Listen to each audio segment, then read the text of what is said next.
go hide. They're going to find you. This time on Unexplained Mysteries, Taken, the abduction phenomenon. Men and women who claim they have been taken by aliens. The next thing I remembered was seeing the beam coming right towards the back of the canoe. You'll hear stories of bizarre experiments performed on unwilling human subjects. They put a metal rod to my tailbone. I had something shoved up my nose. Witness their moments of anguish, relived through hypnotic regression. Coming towards us. I don't know what it's going to do. It makes me feel like I'm flying apart.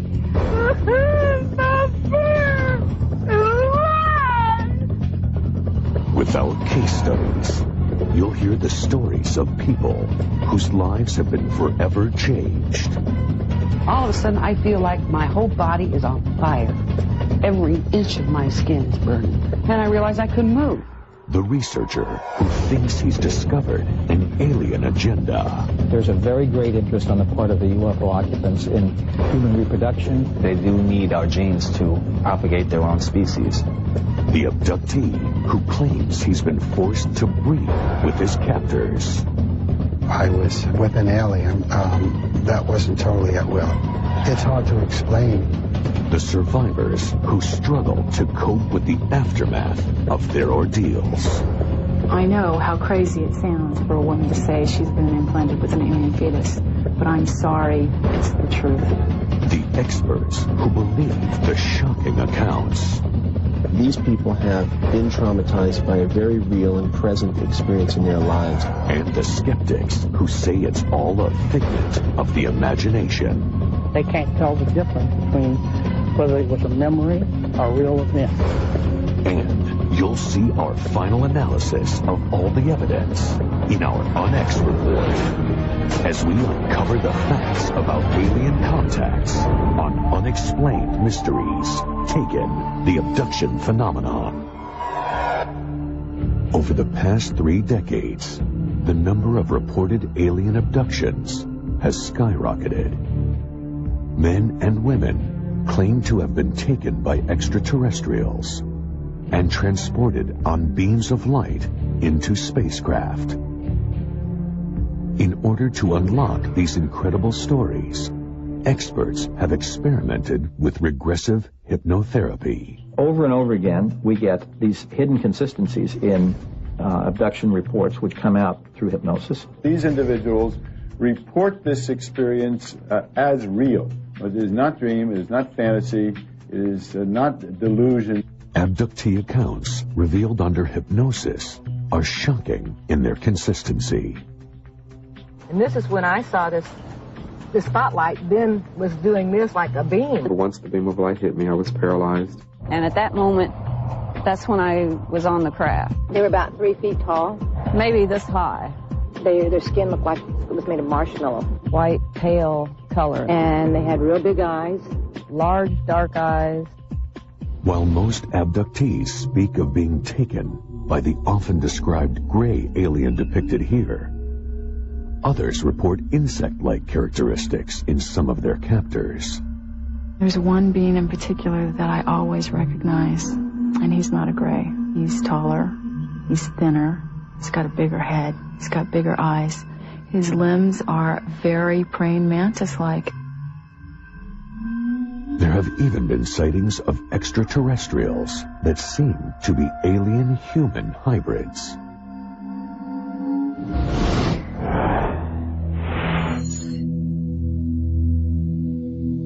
According to experts, one of the most telling signs of abduction is a gap of hours or days that cannot be accounted for. This missing time aspect is very, very common in abduction experiences, where the person cannot remember where he or she was. One possible reason for the lost time, alien testing. With uncanny similarity, nearly all report being subjected to insidious medical experiments.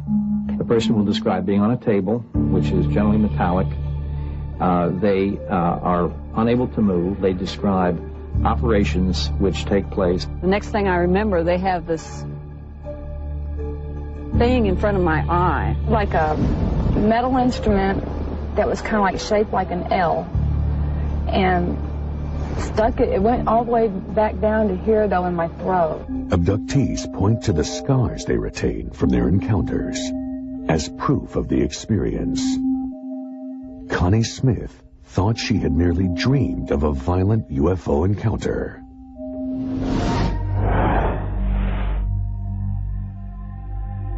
I just woke up in the morning and I did have that groggy feeling that, you know, that like I've been up all night, yet I got 8 hours sleep. And I sat down on the couch and I looked down and I had a mark just above my knee, and there was no pain to it. You could poke and poke at it and there was no pain. And then I had a little scab in my belly button with a little pinhole puncture mark in the middle. Her suspicions deepened when her daughter reported a similar experience. She had the same huge bruise, which was not painful to her, and I asked if I could see her belly button, and I checked, and she had the same thing as I did. Jesse Long says he has been abducted repeatedly since his first close encounter at the age of 4. After being subjected to a battery of experiments, he was returned home with a similar telltale scar. My mother remembers me pointing out that I had a scar on my leg. She said it never bled. Under the skin, Jesse detected a solid object. It was in my leg for 34 years, and I finally decided to have it removed. And this is what they took out. Tests on the object determined its composition to be silicone and trace metals. Jesse believes it is a tracking device. Brian Koski also says he is the victim of multiple abductions.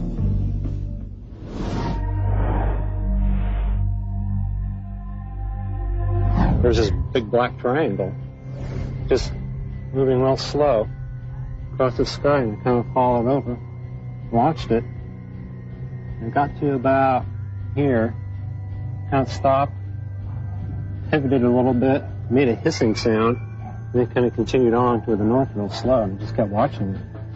He says that he was permitted to move about the ship. Have these little silver panels that they tend to control a ship with their mind. This is the tail they seem to do their navigation from. Are these accounts merely fantasies, or are they evidence of a staggering development which will alter the course of mankind? Coming up on Unexplained Mysteries, do these twins share an experience so frightening that it proves they have been taken by aliens? The next thing I remembered was they turned me over, and then they were doing some type of anal exam. And can their story pass the lie detector test? There's absolutely, positively no doubt in my mind that they are being absolutely honest with me. And later, are UFOs snatching humans as part of a chilling plan that could alter our future? I felt as if somebody had taken my insides and just ripped me open inside, and I could feel something pulling out of me. Could alien crossbreeding be behind these close encounters? I had a very vivid experience of having a fetus put into my body and removed. Or are there other earthly explanations? It comes from fairy tales, science fiction, film, a lot of sources. And we'll give you our final analysis with our Onyx report. Stay tuned for more on Unexplained Mysteries.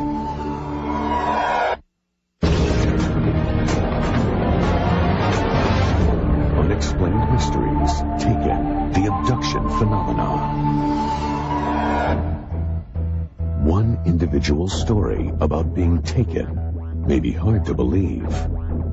But what about mass abductions? Groups of people all seized at once, recalling the same chilling event.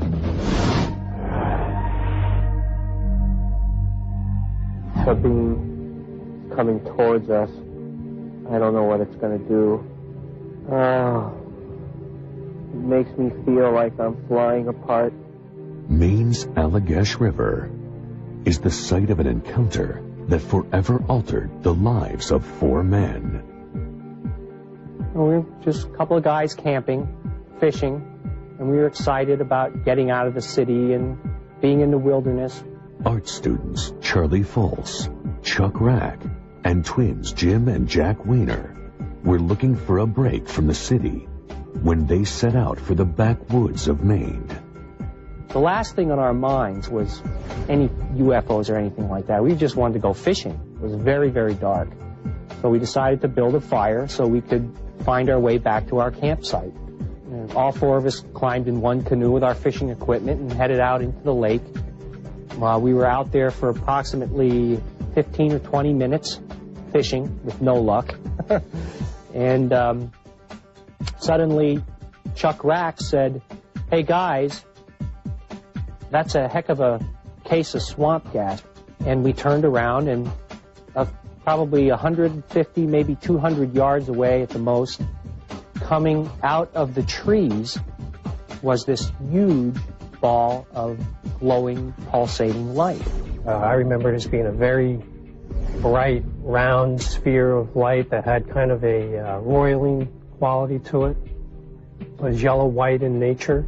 The next thing I remembered was seeing the beam coming right towards the back of the canoe. And at that point, we started paddling very quickly towards the shore. And it kept just following us, coming closer and closer and closer. I was in a panic, to be honest with you. A second later, it was right on, almost on top of us, with this beam coming across the water right towards our canoe. And I remember thinking, well, we're not going to outrun this thing. There's no way we're going to outrun this thing. And then the next thing I remembered was standing on the beach. Back at their campsite, the roaring fire had burnt down to embers. Elapsed time we thought was 15 or 20 minutes, tops. And we couldn't understand why the fire had burnt down so soon. None of the men could account for the missing time, nor were they ready to discuss what had just occurred. The 4 of us were just left there standing on the beach in total silence. We didn't really even talk to each other. I guess we were in shock. Little mention was made of the incident for 12 years, until strange dreams began to torment the Wieners.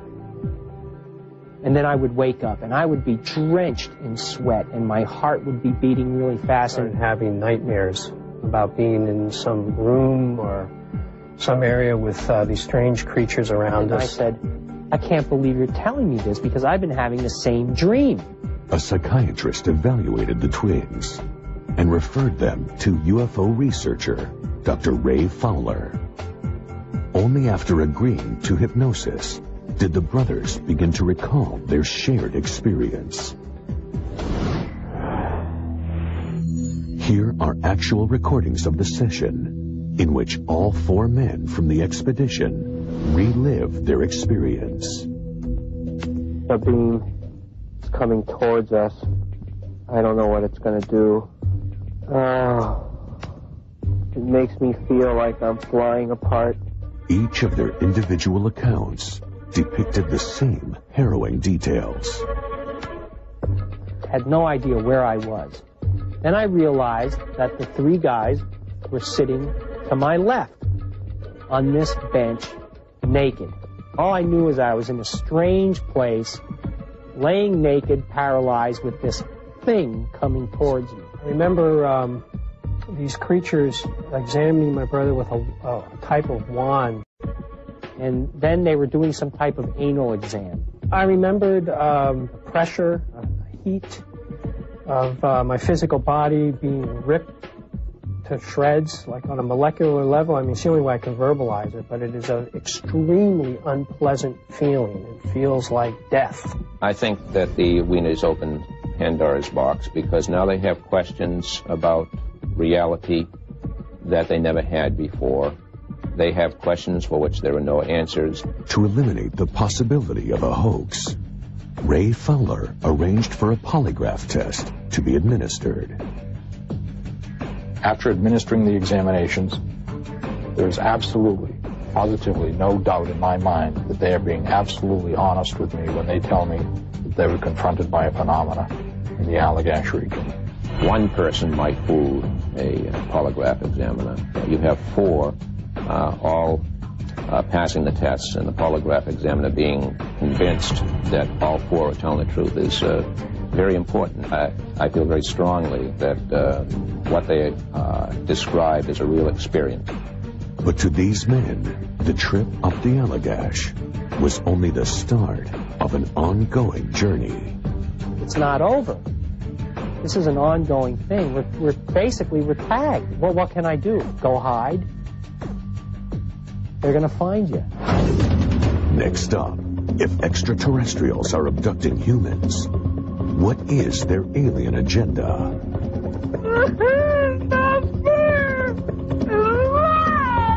That is a woman crying out in emotional pain that her child is being taken from her. Are these events tied to the essence of human biology? Sometimes we'd be abducted and there would be sexual situations that would pair off. They've lost their own reproductive capabilities, so they are trying to find a new genetic stock with us. And later, Hollywood's take on aliens. Close encounters, for good or evil, had an enormous effect on what people expected aliens to look like. We'll put it all in perspective in our exclusive On X report, coming up on Unexplained Mysteries. Unexplained Mysteries, Taken, the abduction phenomenon. For those who have been taken, the question is not if abductions occur, but why. Indianapolis, Indiana. Debbie Jordan and her mother, Janet White, noticed a glowing beam of light radiating from their backyard. As I looked out the window, I seen a light that was about the size of a basketball. A really strange light coming out of the pump house that's next to the swimming pool out back. Debbie armed herself with a shotgun and ventured toward the light. And Debbie went out in the back, and I watched her out the back door, and she came to the pump house, and she opened the door. All of a sudden, I feel like my whole body is on fire. Every inch of my skin is burning. And I realized I couldn't move. And I also could hardly see. It was like I'd been attacked by a mob of tourists with cameras flashing me in the eyes. Neither woman could immediately recall what happened next. Later we figured out I was gone in like an hour and a half, and I only remember like 10 minutes. Debbie immediately came down with a mysterious disease, and the family dog that lived in the backyard succumbed to what was suspected radiation sickness. These clues and the neighbor's identical account of the blinding light drew the attention of UFO researcher Bud Hopkins. There was more evidence supporting this abduction than any so far investigated. Hopkins first studied the ground where the incident took place. This is what happened to that nice, rich, loamy, black-brown soil that the backyard in Indiana had. It was turned sort of gray and hard as a rock. Hopkins persuaded Debbie to submit to hypnotherapy. Something's not right.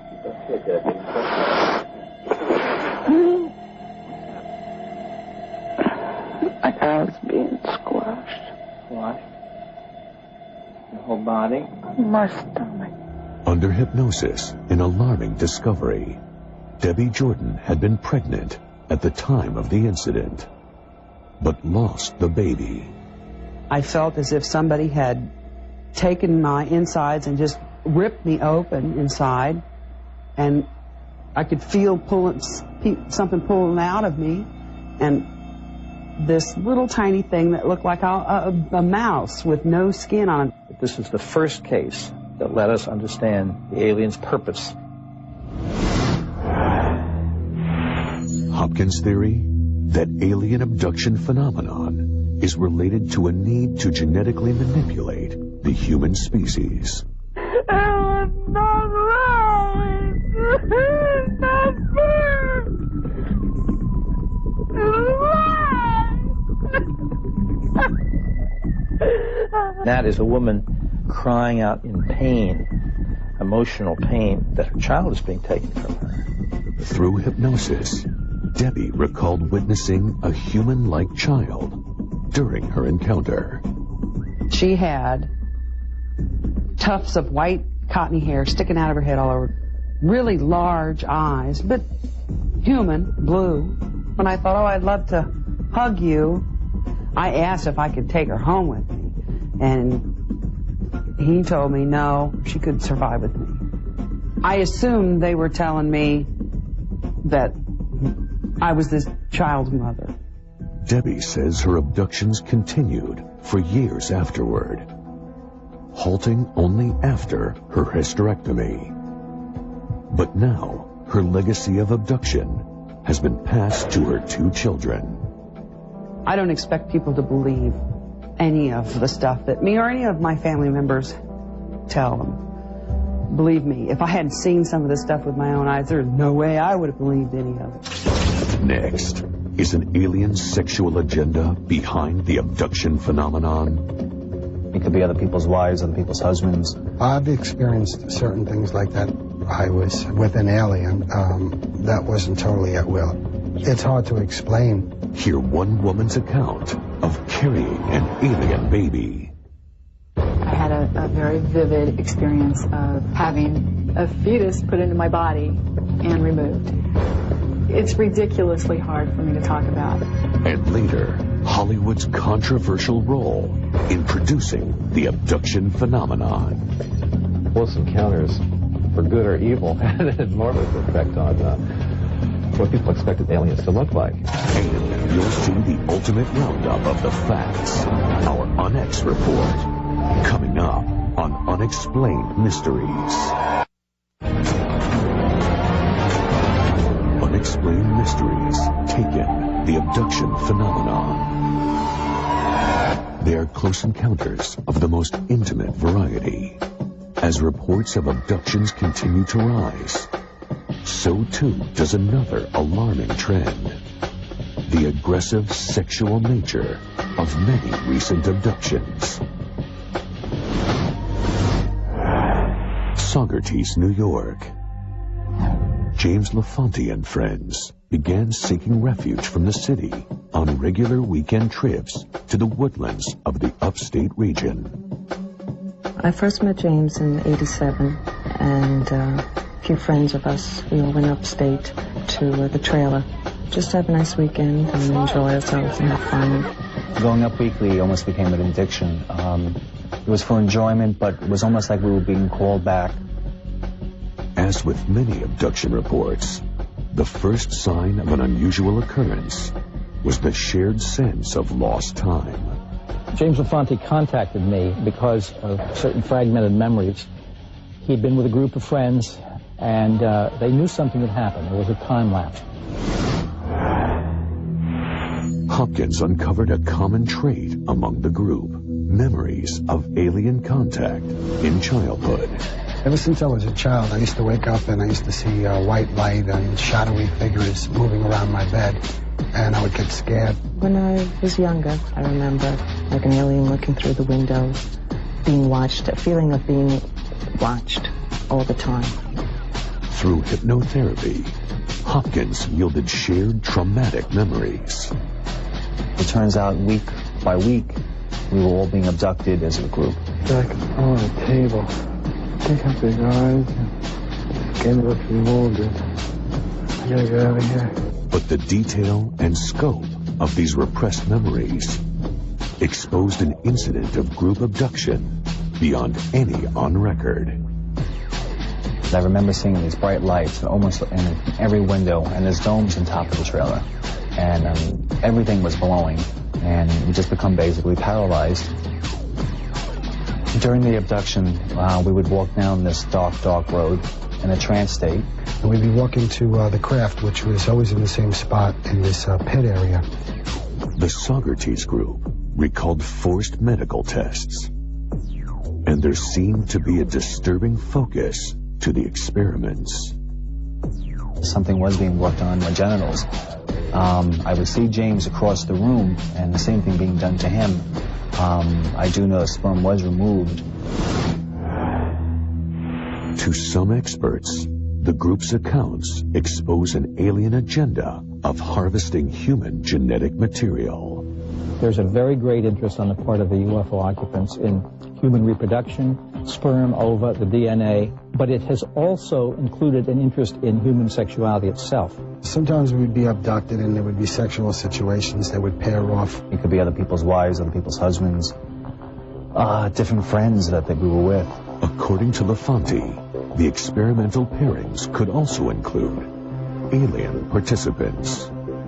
I've experienced certain things like that. I was with an alien that wasn't totally at will. It's hard to explain. To further cope with their trauma, members of the group sought counseling with a clinical psychologist. Generally, when I work with people using their imagination, there's a personalized stamp that people put into their imagery because it's being generated from a part of themselves.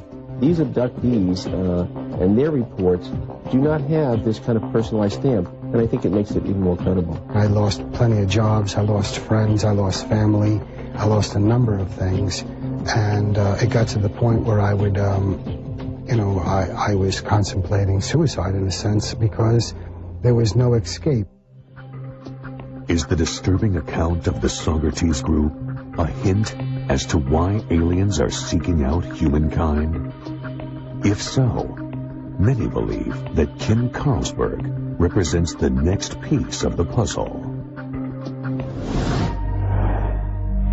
Kim Carlsberg was a successful professional photographer when an encounter experience changed the direction of her life. I came home, went to bed, I woke up, and I was not in my bed any longer. I was standing in what I thought was an elevator. I was paralyzed. Like so many prior abductee accounts, Kim recalls medical experiments happening around her. And there were these little short off-white beings, naked guys with big black eyes doing things to these people on these tables. And I didn't know if I was going to live through the night. I really thought that these people might be dead, and I thought that I was going to be next. So I started screaming, and a taller alien that looked just like these guys walked up behind me and slapped me on the back of the neck, and I started to pass out. Next thing I knew, I woke up. I was in a smaller room by myself on a table, and I'm completely disoriented. I don't know where I am. I don't know what's happened to me. In a series of semi-lucid flashes, Kim recalls the alien testing. I had an experience where they put a metal rod to my tailbone and they take skin samples. I had something shoved up my nose. I felt this drug feeling come over my body, and I knew that I was going to be unconscious within a matter of seconds, and there wasn't anything that I could. And I woke up back in my bed, and at that point, I thought that I had completely lost my mind. I knew I wasn't hallucinating, but it was the only logical explanation. And that encounter was not an isolated episode. She has had numerous subsequent abductions. One memory is particularly harrowing. I had a very vivid experience of having a fetus put into my body and removed. It's ridiculously hard for me to talk about. Is Kim's experience corroborating evidence to others' accounts of baby harvesting? If so, why would an advanced race need human babies? One theory holds that alien evolution may have stalled, requiring human DNA for future development. Some people hypothesize that their planet or where they come from is arid and barren, and they've lost their own reproductive capabilities, so they are trying to find a new genetic stock with us. They do need our genes to propagate their own species. It's a recurring theme that we hear from a lot of abductees. They're studying us, they're studying our sexuality, our emotions, and they're using us for some design goal as the center of this experiment. Kim's story has been met with fierce skepticism. I know how crazy it sounds for a woman to say she's been implanted with an alien fetus. I'm an intelligent woman, I'm highly educated, I know how the world perceives it, but I'm sorry, it's the truth. To Kim and all abductees, the need for more research into the abduction phenomenon is urgent. Such study could either prove the reality of their claims or provide alternate answers for these troubling encounters. An extraordinary phenomenon such as this demands an extraordinary investigation. It is irresponsible to dismiss it. Next, on Unexplained Mysteries. Are these alien encounters influenced by popular culture? The more people know about what aliens are expected to look like, the more they're likely to describe an alien as looking like that preconceived idea. Or is Hollywood merely mirroring actual incidents? I think what was unique about Close Encounters is it was science fiction, and yet in a sense it wasn't. They can't tell the difference between whether it was a memory or a real event, or whether it was imagination. And this is the problem. And finally, we'll analyze the evidence in our UNX report on Unexplained Mysteries.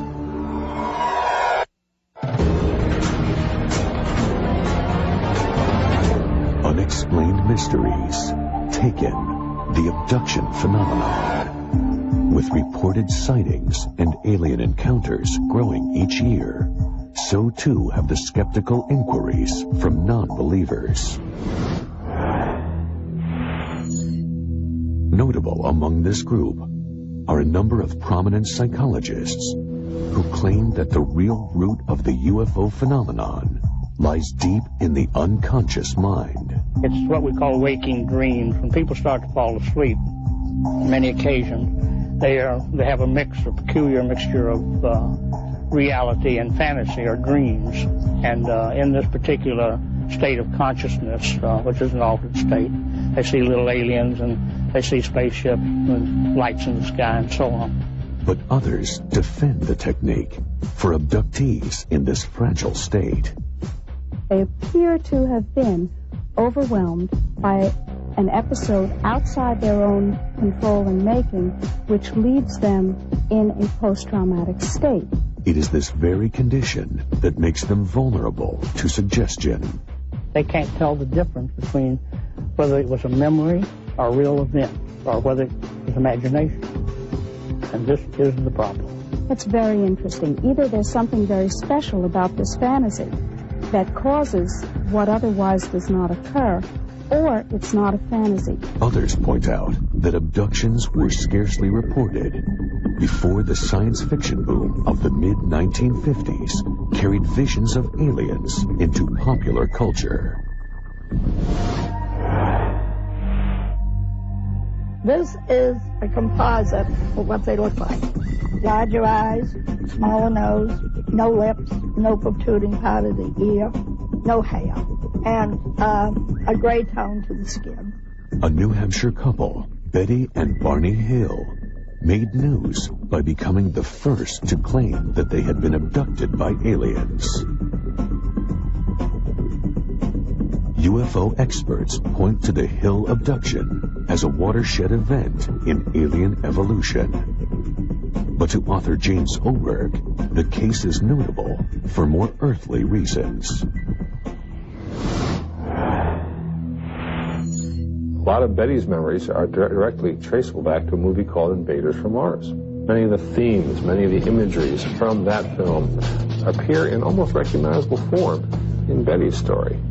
In the account, there was kidnapping, being taken on board a flying saucer. There were needles being inserted into people's brains or other parts of their bodies. Barney Hill's recollections focused on one major feature. The unique feature here is these wrapped around eyes, the eyeballs that move off to the forehead, off to the side of the head. It was very original, and yet less than 2 weeks after this face first appeared on television, Barney Hill, under hypnosis, suddenly remembered that his aliens had eyes like that, had eyes that wrapped around. Was it cause and effect? Did he see the show? Was his memory polluted by this Hollywood version? Can't prove it, but the sequence is highly suggestive.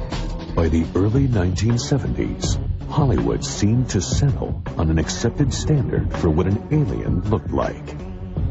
According to skeptics, this design trend was again echoed in the description by alleged abductees. The thing you'll never forget when you look into the face of these things is the eyes. Very large, intimidating black eyes. Very small opening for a mouth, no ears. Tremendous head, very thin body, long arms. Yet, science fiction archivist Ron Miller traces images back much further. It comes from fairy tales, science fiction, film, a lot of sources. They go back decades, even a century or more. One of the earliest sort of realistic depictions of an alien I have from a book that was published in 1884. 90 years later, a Steven Spielberg film about alien contact cemented the image. Did Close Encounters of the Third Kind also plant suggestions in the minds of future abductees? Close Encounters, for good or evil, had an enormous effect on what people expected aliens to look like. And if anything really focused all these disparate threads into one sort of standard alien, it was Close Encounters. But Joe Elvis, the production designer for Close Encounters, claims that logic is reversed. I think what was unique about Close Encounters is it was science fiction, and yet in a sense it wasn't, because we weren't manufacturing something that was convenient. We took these things from all the encounters that we could record and sort of put it into the funnel, and it came out with these kind of images. Kelly Fraze, a celebrated science fiction illustrator, is disappointed by the dominance of the gray, both in pop culture and in the reports of abductees. I hate to think that the universe is so dull that that's the best it could come up with. Are we supposed to assume that only one race managed to accomplish spaceflight and come to the Earth? Or are there more races out there? If so, what do the other races look like?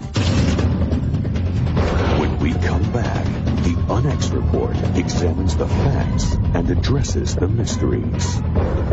What can we learn from all of these abductees reporting nearly identical encounters? And do aliens really have an agenda for mankind? Or is extraterrestrial contact the product of our collective imagination?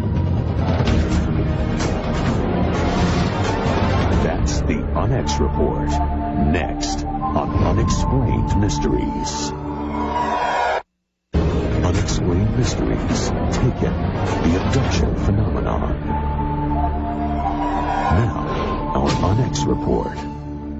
The past 40 years have seen a surge in reports of man being taken by aliens. Experts point to a number of signs as evidence of abduction, such as missing time.